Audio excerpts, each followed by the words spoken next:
સમાચાર રાજકોટથી સસ્તા અનાજની દુકાનમાં અનાજના જથ્થાની ભારે અછત સર્જાઈ છે। 20 જેટલી દુકાનોમાં પૂરતો જથ્થો ન આવતા વેપારીઓ અને ગ્રાહકો વચ્ચે ઘર્ષણના બનાવો બની રહ્યા છે। રજૂઆત છતાં પુરવઠામાંથી જ જથ્થો ન મળ્યો હોવાનો પણ વેપારીઓ આક્ષેપ કરી રહ્યા છે। તુવેર દાળ માટે 100% રૂપિયા ભર્યા છતાં માત્ર 30% જ જથ્થો અપાયો છે।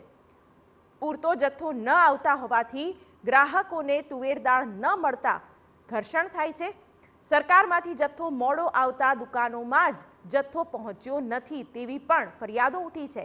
વહેલી તકે સરકાર પૂરતા પ્રમાણમાં અનાજનો જથ્થો આપે તેવી વેપારીઓની માંગ।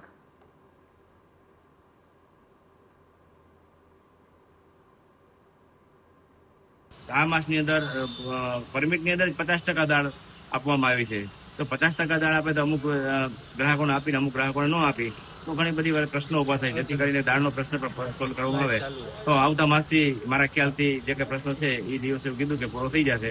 તુવર દાળનો જથ્થાના 100% પૈસા ભરાવેલ છે, પણ 30% તુવર દાળ આપેલ છે। એવી જ રીતના આ મહિને 50% તુવર દાળ આપેલ છે, પણ 30% જથ્થો આવેલ નથી। અમુક દુકાનો તો સાવ તુવર દાળ જ નથી આવેલ અને અમારે ગ્રાહકો સાથે ઘર્ષણ થાય એ વસ્તુ અલગ છે।